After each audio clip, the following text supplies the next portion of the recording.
Hi folks, I'm Dan O'Leary, aka Dano, Senior SEO Strategist here at Overit Media, and this is the Overit SEO Brief. If you're not familiar, every financial quarter we're going to curate 3 to 5 of the most important topics or stories within search and distill them down into video content for you. For each topic, we'll tell you what happened, what it means for your organization, and most importantly, what you can do about it. So please, if you like what you see, be sure to subscribe and follow for more episodes. This is our first episode for Q3 2022, and we're very excited. So let's jump right in. The May 2022 Google Core Update just rolled out. Were you impacted? If you're not familiar with what a core update is, Google makes tweaks to their search results every day.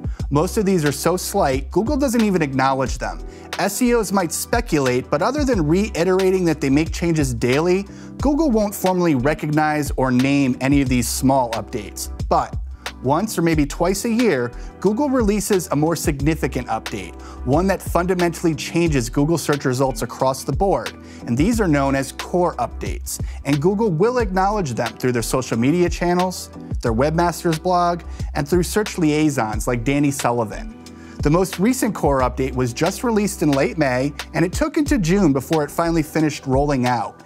If you look regularly at your organic search traffic or rankings, you might have noticed some changes. Maybe your traffic improved, maybe it went down, or maybe it didn't impact your site at all. But the May 2022 core update was significant enough that Google formally recognized it and announced the start and end dates of the rollout. Why does this matter? Well, whenever there's a core update, there's going to be flux.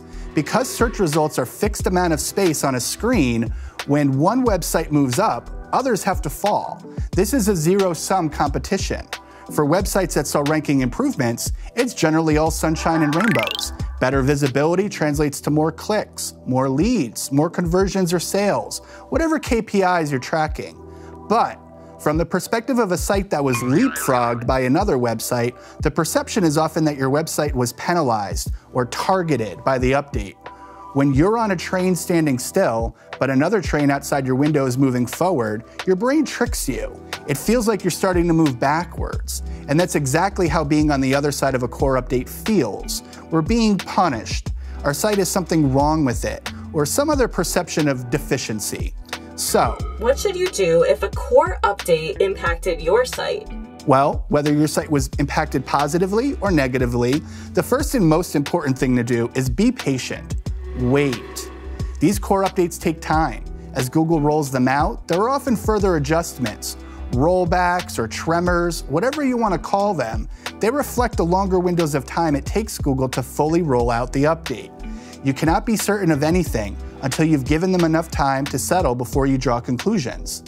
Unfortunately, we live in the attention economy. It's human nature to want immediate answers. So SEOs are incentivized to get out there and publish findings and draw wide sweeping conclusions based on very limited data sets. Within 48 hours of it being released, there's no shortage of posts or tweets claiming that the update is specifically targeting this or about that. Core updates have to target something, right? Well, no.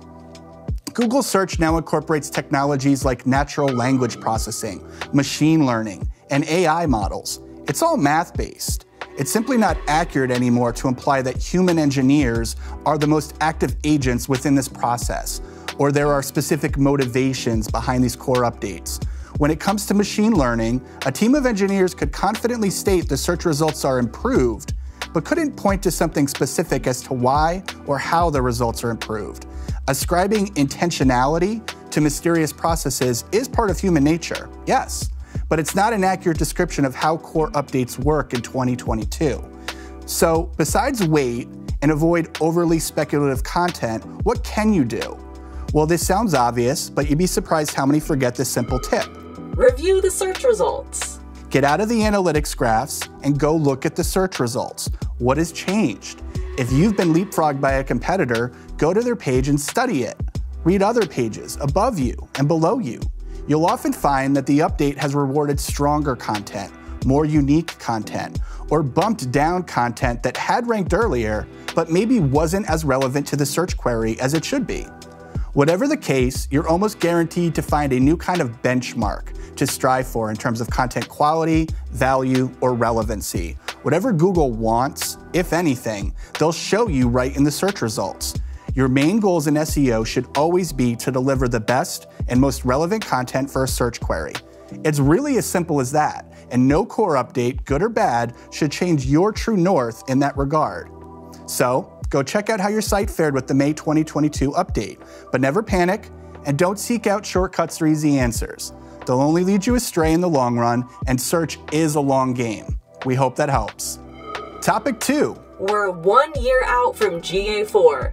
Are you ready? This is a topic that isn't just relevant for search channels, but because measuring performance is so important in SEO, we've decided to cover it. If you're not aware, Google Analytics is going to change dramatically starting in July 2023.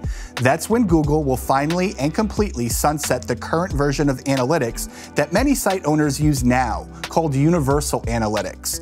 It's being replaced by an entirely new analytics platform called GA4, which is actually available for implementation right now. But if you don't switch over to GA4 by next summer, you're not going to be able to track website performance anymore.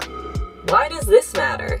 Well, here at Overit, we've started our transition process for our clients a full 1 year out because of how significant a change GA4 represents. We can't overstate how much of a shift this really is.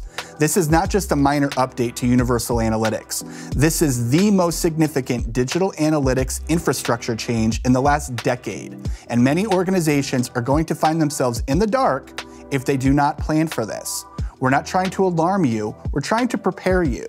GA4 is fundamentally a different paradigm for digital analytics than Universal was. If you've used Universal before, gone are profiles and views. GA4 is built around a single property that tracks across an organization's website, but also its apps. A lot of digital activity is not on web browsers anymore, it's on apps. And while tracking in-app activity in Universal Analytics wasn't impossible, it wasn't easy and it wasn't necessarily designed to do that. With GA4, Google has made it easier than ever to monitor users across all your digital offerings. A second big change involves what Google's even tracking. In Universal Analytics, Google was fundamentally tracking sessions and page views. Those were the core data points, and everything else was basically an attribute of those two things, a user session and the underlying page views that made up a session. With GA4, Google is now tracking events, and an event can be anything, with any number of parameters associated with those events. So while you can choose or create events that align to a page view or session, it's not something that's immediately obvious to users right out of the box. If you've grown used to your standard array of reports for audience and acquisition, you're going to have to set up customized reports on your dashboard to recreate those. And finally, GA4 comes out of the box ready to integrate with Google's BigQuery product. This is a big leap from offering just data to offering insights and even predictive analytics. In this sense, GA4 is as much a business intelligence tool than it is just a reporting suite. There's a lot of great advantages with that kind of change, but the learning curve on GA4 is going to be quite steep for most users. What should your organization do to prepare for GA4? Well, first and foremost is to read up on it, get more familiar with it, and start assigning stakeholders within your organization to manage this process. Planning is everything here. Secondly, we recommend that you begin archiving your old Universal Analytics data before the sunset date. The transition between Universal and GA4 is not going to be a smooth one, and if you're measuring year over year or month over month performance, you're going to have to save and archive all that old data before you launch GA4. And finally, start identifying the KPIs you want to track rather than just the data that Universal gave you as a default. The setup time to choose or create custom events will be a bit cumbersome, but well worth it if you do it properly. If you have questions or concerns about GA4, find someone you can trust to help you with it. Feel free to contact us here at Overit, and we can help point you in the right direction.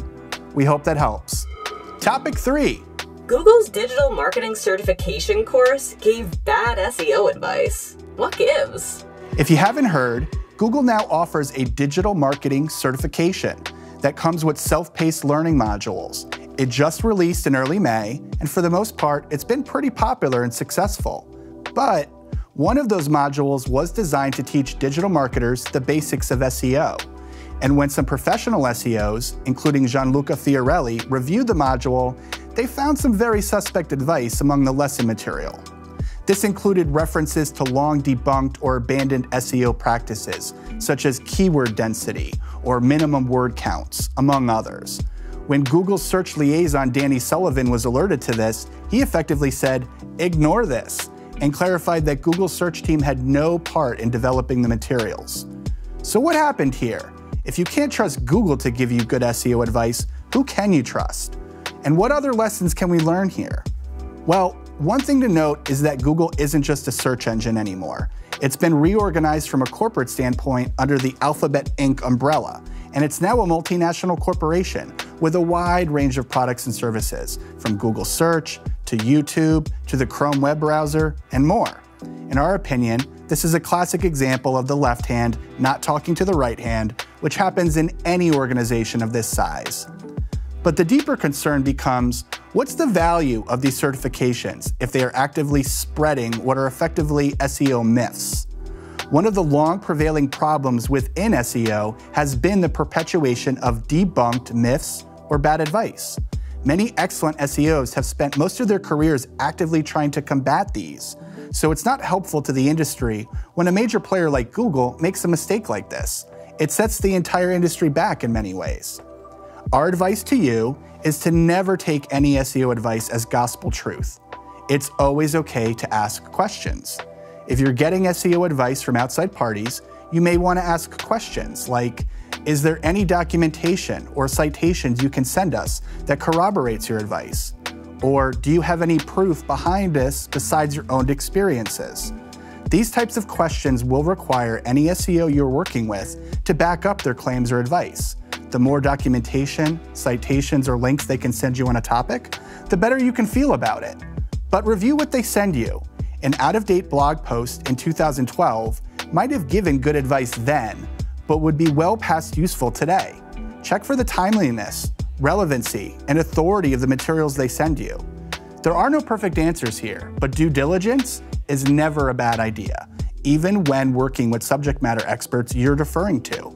It's your website, it's your organization, so you ultimately have to take a deeper responsibility than any outside expert will.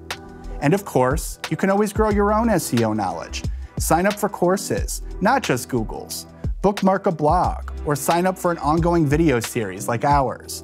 The more you know, the better off you'll be in the long run. And that's our SEO brief for today. We hope that helps, and we'll see you again in Q4. Bye, folks.